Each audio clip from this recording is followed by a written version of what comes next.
Hey friends, welcome back to Two Bears Homestead. If you're new here or you just discovered our channel, my name is Paul. The other guy, his name is Rob. You might see him in some of the videos from time to time. But hopefully you'll like what you see here and maybe decide to stick around, check us out, maybe subscribe, and join us on our journey as we document what we're learning about homesteading, where we are, and in preparation for getting to our homestead in another state. So what I'm doing today is milk kefir, or kefir, however you want to say it. I say kefir. And I started playing around with this about 6 weeks to maybe let's call it 2 months ago, really trying to understand the whole process behind it and the health benefits and so forth. Now, kefir is milk kefir is what you call a right-turning bacteria versus yogurt. It tends to be a left-turning bacteria. Now, my understanding of this is in yogurt, the beneficial, the cultures in the yogurt don't colonize or grow in your digestive tract. They kind of just pass through. And what they do is they feed the good bacteria and the good stuff, or the good bugs, whatever you want to say, that are in your body. But they pass through. Now, kefir, on the other hand, they actually, the beneficial, the cultures and the bacteria and all the good stuff actually colonize and grow and multiply in your digestive tract, thus feeding the good flora that's already in your system and help build more good flora. And now that's a very rudimentary understanding of it, but I see their benefits in it. I see the benefits of doing both, but I think if I had to make a choice between yogurt or kefir, I think the kefir would win every time. So I was on this journey of understanding and trying to figure it out, just call it what it is. And I bought some of the store-bought stuff, and it was, for me, it was less than desirable. I just didn't enjoy it. It was expensive. I mean, you want to buy the good organic, raw, whatever. It was expensive. I mean, it was like, $4.99, $5.99 for a quart versus, $4 for a gallon of milk. So I decided to go down the homemade path, and so that brings me to today. So what I did was I researched and I found cultures live online, from a place. I'm not sure this is going to translate through on the video. And I found these cultures that came in this little itty bitty mason jar, and they came in milk. So I brought those cultures, and then I started from there, and I did literally just follow the directions. So basically, what the milk kefir grains are, they are the live product. And the grains themselves, you hear it all the time if you've watched any other video on this, they look like crumbled cauliflower, but they have a very rubbery, firm texture to them. And I'll kind of show that to you if I can. And those grains feed on the lactose that's in the milk. And so when it does that, it ferments, and then it creates all the wonderful beneficial flora. But one thing that I've been discovering about the kefir is, and it's not for me because I'm not lactose intolerant, at least I don't think I am, but people that are lactose intolerant can actually consume the kefir, and it seems to have no effect on them. So if you are lactose intolerant, it may be worth pursuing. Now, with the kefir, it's a live product, and my understanding and everything that I've been learning is, you are fermenting it. So when you do the ferment, and you need to follow the directions that you get for your grains. You can buy the grains dehydrated. I think you can even buy them frozen. And there are steps to reactivate the grains. But at the end of the day, I just bought the live ones, and they came in a little thing of milk, and it was just no muss, no fuss. But the kefir itself, it takes, once you get it fermenting, it takes anywhere from 12 to 24 hours, depending on the ratio of grain to the ratio of milk, temperature of your house, all that stuff. Very similar to other ferments that you do. Now, when you're fermenting the kefir or doing kefir, you can't have any other ferments going in your kitchen. So you can't have kombucha or sauerkraut or any of that stuff, because they are open top or cloth top. So it can cross contaminate the different ferment. So what you can do is either put those ferments in another room or put the kefir in another room. But you do want to separate your ferments, or just batch ferment, and then that way you can be running kefir for a while and then give it a break and so forth. But I'm kind of rambling on that. So what I want to do is kind of show you basically what I do. So I received, these are from Donna's live, kefir cultures. I received these, and they came with instructions, and I'll put the link below for this. They came with the instructions to, start the batch, and I started the batch. Now the instructions are very specific, not to use raw milk on the first round of fermentation, because the grains are not at their healthiest at this point, and the grains need to develop their own cultures in the kefir, and the raw milk has its own cultures, and you don't want them to compete. You want to get these guys growing and happy and living life hunky-dory, I guess, and then you can move on. Now I'm still in the store-bought milk stage of the kefir process, because raw milk has been hard to come by lately. I just actually picked up a gallon yesterday, the day I made this video. I bought the milk yesterday. But the raw milk was actually cheap. It was like $4 for a gallon, and it's like a lot of cream in it. It looks like it's good raw milk. But you always want to start your kefir with the store-bought, just pasteurized milk. Now you can use the organic and all that stuff, but you definitely do not want the UHT milk, because it doesn't do any good. So just go ahead and get your grains started with the store-bought milk. So once you get it going, now I'm talking first and then I'm going to show you, is you want to have your kefir, however you have it portioned into, whatever size jar you're going to do. Now I used the pints. I'm going to probably have to step it up because my grains are multiplying faster. So you want to get it going and then get yourself a system. I got into a system for me of setting up a pint in the morning and then running and straining and doing all that stuff. It only takes a couple of minutes. And then 12 hours later, that batch that I do in the morning seems to be ready at night. And then I have another batch ready at night. So I'm basically doubling my production every day. Now, I probably could let it go 24 hours, but I find that it over ferments. So, and we'll kind of talk about that. So basically what we do is you take a tablespoon of the kefir grains, put it in your glass vessel, and add about a cup and a half to 2 cups of milk, depending on how many grains they are, and then that will start to ferment.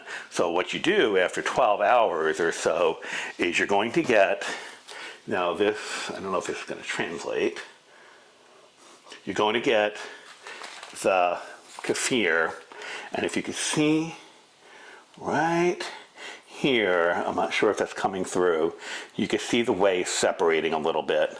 It's just a little bit, and it's definitely, this batch is ready to be strained out. And then this is another batch, and this one actually a little bit more fermented.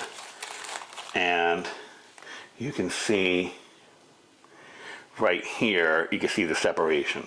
So these are ready to be strained, and that's what I'm going to show you today. So these are the 2 batches that I have going, and what I'm going to do is, for the sake of the video, I'm just going to strain them into this measuring pitcher so I can show you kind of how I do it. And then, but essentially I do strain them right into the mason jar. I actually have a jar started from the previous batches. I only have a little bit in there, so I could probably do this jar, but I think this batch might overfill this jar, so I'm just going to move on to a clean jar. So basically, when you do a ferment for the kefir, you want the grains to be able to breathe as they're fermenting. So I just use a coffee filter and a ring, and that just seems to work out really well. And I have a million of these coffee filters, and I don't use them for anything else other than fermenting because I don't have any reason to use them. So you can see in the jar, I don't want to tilt it, let me show the other jar, be a little bit better. You can see in the jar, it's very cottage cheesy like on top. Those are the grains that have floated to the top, and if you can see, there's separation in there. So these grains are done. So I like to just give them a little bit of a stir to get the the milk proteins that are separated from the whey. I like to get them mixed back in a little bit, and it kind of separates the grains from that. Makes it a little bit easier to strain. Now this here, you can see, is cottage cheesy like, so same thing. I'm just going to stir it down.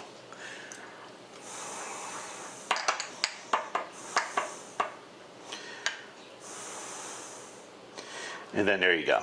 So now one thing I want to address right now, because I know there's somebody typing as I am doing this, is I am using a metal spoon, and then I have a metal strainer, stainless steel. Metal is not the antichrist of, you know, fermenting kefir. Stainless steel is perfectly acceptable and perfectly safe to use with kefir because it is non-reactive. Now, I'm not storing it in stainless steel. I'm only using it to do my little bit of, you know, work here. So it's perfectly acceptable, you know, so I don't need a million comments saying stainless steel and metal, blah, blah, blah. It's fine. Again, I'm not using it to store, and then the rings are not coming in contact with the kefir, so we're fine there. So basically, moving on from that is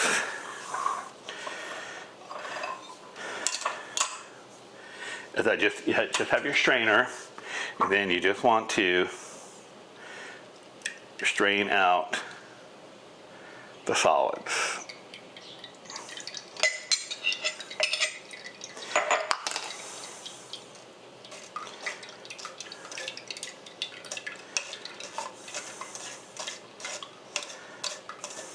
This is a really nice batch.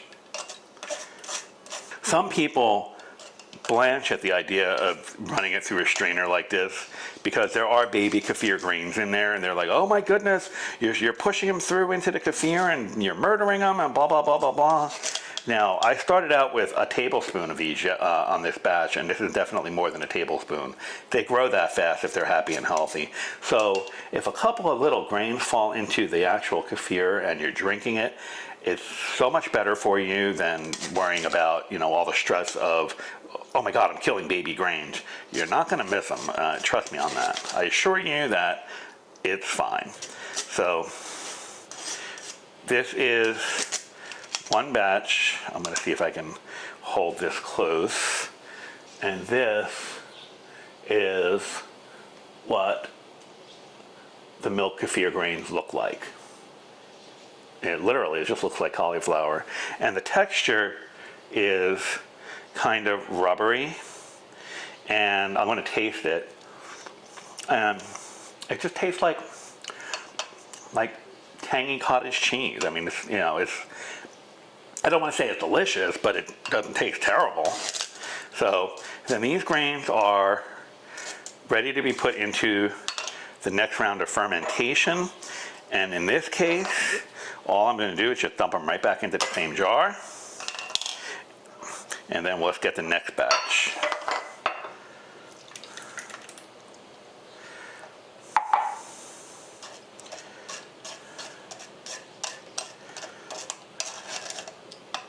Now what I want to show you is, I have a tablespoon measure here. Yesterday, when I prepped this was a level tablespoon of grains. Like, this was packed, but it was level with the top of the spoon. Now you can see how much they've grown in just 24 hours. So the grains do multiply as they're eating.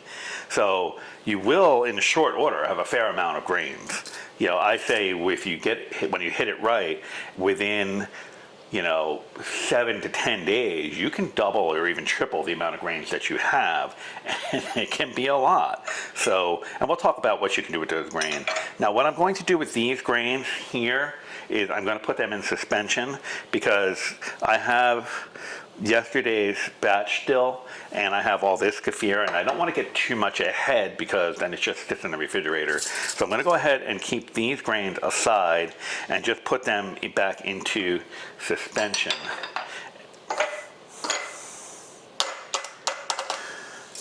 And we'll just set that aside for now.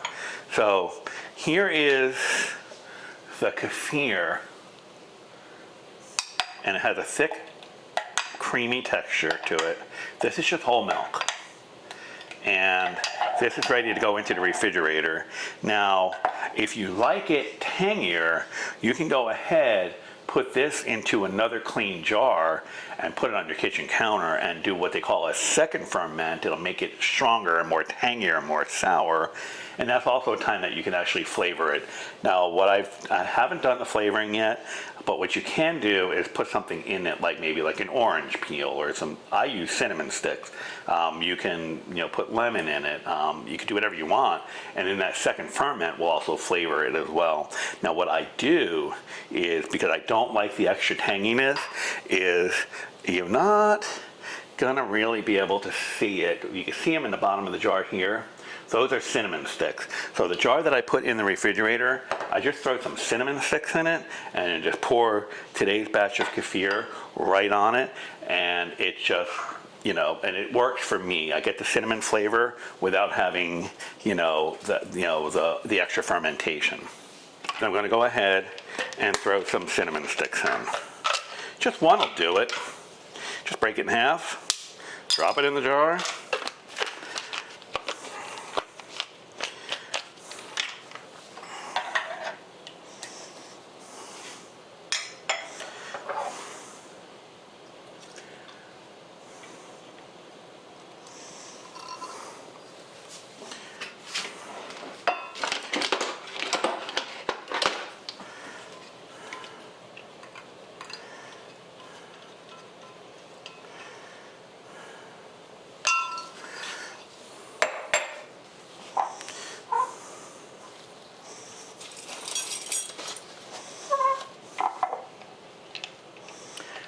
And then that is today's batch of the kefir that we took from these jars.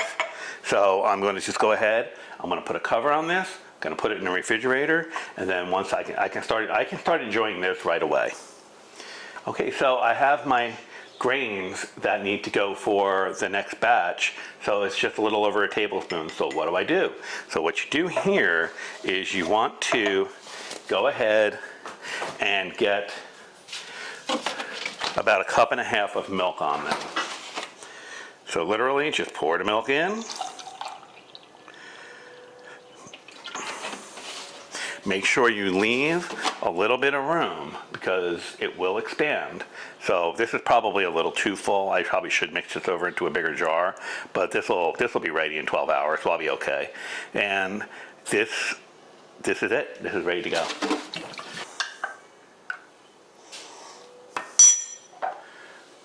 So, and that is ready to go for the next batch. Again, make sure you leave that little bit of space in there. And it's really all it is to it. Then go ahead and make sure your rim is dry on top. And go ahead and put your ring and your paper on it. Take that, stick it on the kitchen counter, and it's ready to go for the next batch.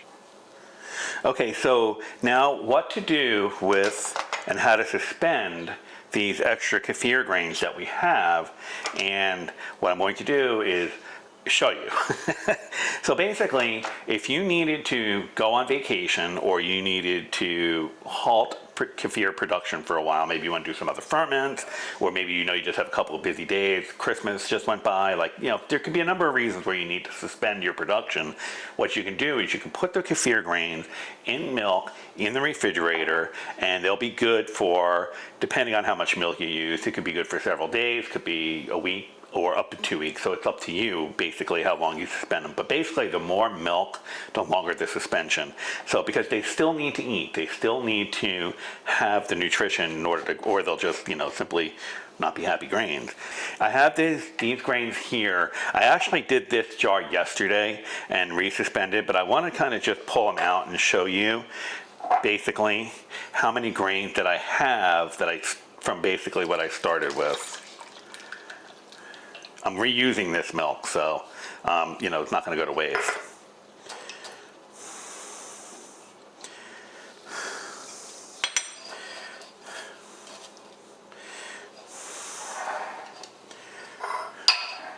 If you can see,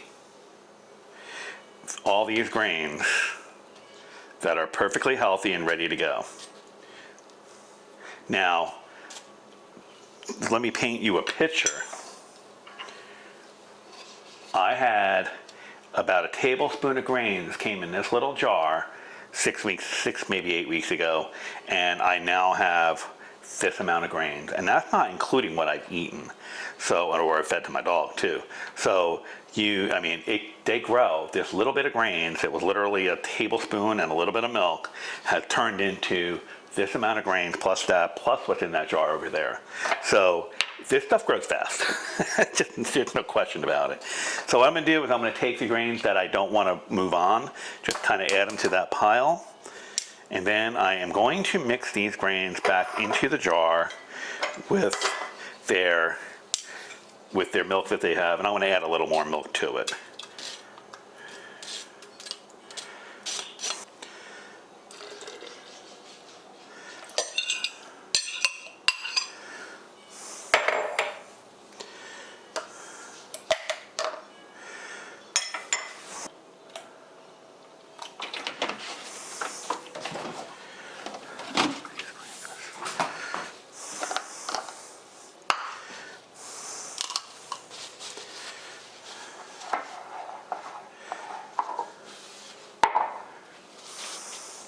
And there you have it. These grains are ready to go in the refrigerator. I just stick them in the back in the coldest spot, and they are ready for future use.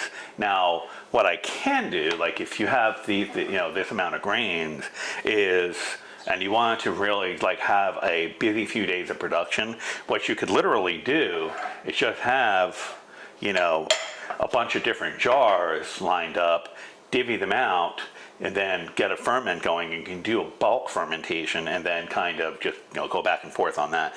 What the beauty of this is it's super, super flexible, and you can do pretty much whatever you want. So these bad boys are going in the refrigerator, these are going on the kitchen counter, and that's it.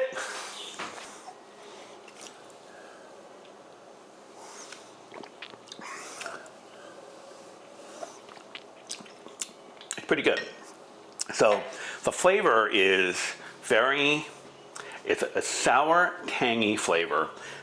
If you like ferment, you'll understand that. And if you like plain yogurt, you'll understand that. But it's not delicious for everybody. So, and at first for me, it wasn't delicious. At first for me, it was kind of like a taking my medicine kind of thing, because just not everything that's good for you is always delicious, And when I gave glass to Rob, he just was like, he couldn't spit it out fast enough. He was like, "Ah, that tastes like ass. Get that!" Oh, he was. Let's just say Rob didn't like it, and so. But the reality is it does have that sour, milky flavor. That's why I put the cinnamon in it. Now, I don't sweeten it, like I said, there's no point in putting sugar in it. If you're watching your sugars, you can do whatever you want. But the reality is the cinnamon for me, I don't know how to explain it, but it's like you can feel the cinnamon on the back of your tongue, so it kind of cuts the sharpness of the tangy, sour flavor. So, but I drink a big glass of it every morning, first thing, empty stomach. The best time to get the kefir in you is when your stomach is empty, because you want to kind of have a clean shot right into your digestive tract. I have been doing it at night a little bit too, because there is tryptophan, and so it will help you. It will help with sleep. But the only thing I don't like doing it at night is because it kind of breaks the fast. It breaks the fast in the morning too, for that matter. But it's a gentle break on the fast. It is not low fat, so right now I'm using whole milk. I have a gallon of the raw milk in there, which I'm going to pull the cream off of, and then I'm going to use that milk for the kefir. But you can use any milk you want. So when you get rolling, you can use whole 2% skim, because the fat is not where it's at for the kefir. The grains are eating the lactose. They're in there eating the milk sugars. So you definitely can use heavy cream. Half and half.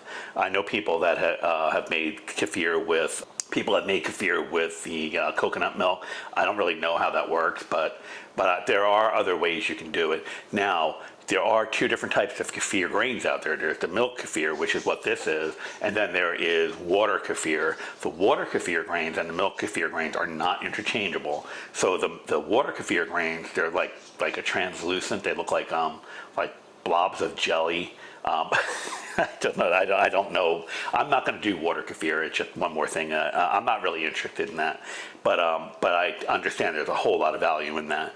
But there are the two different types of grains, and the water and the milk kefir are not interchangeable. So another thing, and kind of take away with this is, if you find that your kefir grains,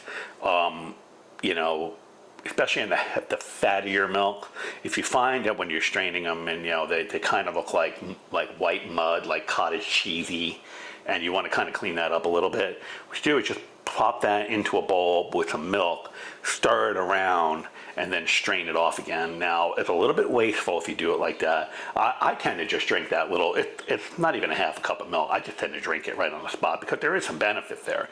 And then you can kind of clean the grains up that way. Under no circumstance do you run the kefir grains under water, especially city water, because you're just, you're damaging them. I don't know how else to explain that. So just run them, just put them through the milk, because the gallon of milk is still cheaper than buying the quarts of kefir at the store. I mean, that's just, how I see it. And plus you have control over it too. Now, other things you can do with the kefir is, I drink it straight. I don't have time for smoothies and this and that and the other thing, but you can use the liquid kefir. You can use that in smoothies. I know people that have, or I've heard, I don't know people, I've heard that you can use it in baking recipes that call for any kind of milk. So that's an option as well. The grains themselves, you can eat them, just eat them. And actually probably what I'm going to start doing is incorporating maybe a teaspoon a day into my diet, because they're super, super healthy. That's where all the money is in the grains. And also my understanding in the research is that the grains are safe for children. And my understanding, and I could be wrong, and I want you to check this for yourself, it's also safe for pregnant women. So there's some real good benefits there.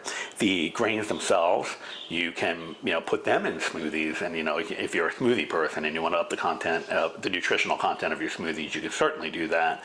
It's basically the sky's the limit. As long as you get them into your body, you'll be okay. But I find that I just drink a glass in the morning when I first get up. Sometimes I'll wait a couple hours because I'm trying to do the fast, so I want to get them, but I do want them to hit my stomach on an empty stomach, and then I move on with my day. What else? I give them to the dog. I give grains to the dog. I mean, she'll eat anything. I give her a rock, she'll probably eat it. And I think that's it. So I'm kind of rambling a little bit here. I think this is one of the best things I've added to our diet in the last year or so. As you know, it's about a year now since I was really, really sick, and you can look for that video where I think I said, did I almost die? Since I've done that video, I've turned a corner in terms of looking at things I'm eating and my health and so forth. And it's like right now I'm a little congested, believe it or not, because it just came through the holidays, and my father's in the assisted living and he's got the flu. So I feel that I might have a touch of that, but I'm not sick. I'm just a little congested. But I think that, moving the needle on your health is not like an instantaneous thing. A lot of it is lifestyle choices and moving in the direction you want to go. And the kefir is on the journey in the direction I want to go for my health. Though there are other things that I'm exploring. I'll go over that another time. But at the end of the day, this is pretty good. Now, kefir is not low fat, like I said. So if you're on a fat restricted diet for whatever reason, then that's something you want to take into account when you're doing this. You probably want to use low fat milk. Again, the milk alternatives. Goat milk is a good one. Sheep's milk can be done. That's pretty much it. I'm a little bit of a rambler on that. I tend to talk it to death, but I do believe that this has been a great addition to my diet, and I wish Rob would drink it, but he just doesn't have any interest in it. So I'm going to leave a link below for Donna's live kefir grains. So this will be below. And one thing to know about Donna is that she will not ship on any day but Monday. So if a holiday falls on a Monday, I'm not sure if she'll ship on Tuesday or if she'll ship a week later, so you want to clarify that on the website.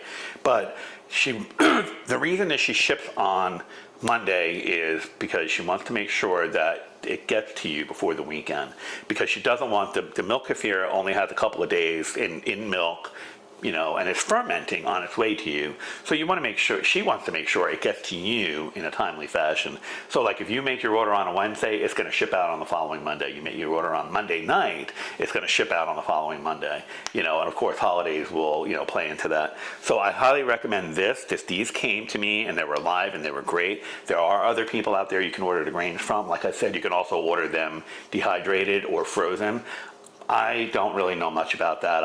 I'm a no muss, no fuss kind of guy. Live is the way to go. Keep them alive. Everybody's happy. They're happy. So, and that's it. So anyway, so I've, you know, I think you've talked your ear off long enough on this. If you like what you see in these videos, please hit that like and subscribe button. And if you know of anybody that might be interested, one of the biggest ways you can help us is to actually share our content across your social media. Tell a friend about us, basically. We are, you know, we're excited as we document all these things that we're learning, moving toward the homesteading lifestyle. Homesteading is a mindset. I've got that mindset, even though I'm not on a homestead per se, but you know, we got to start somewhere, and I'm starting right here. So we'll see you on the next video. Take care now.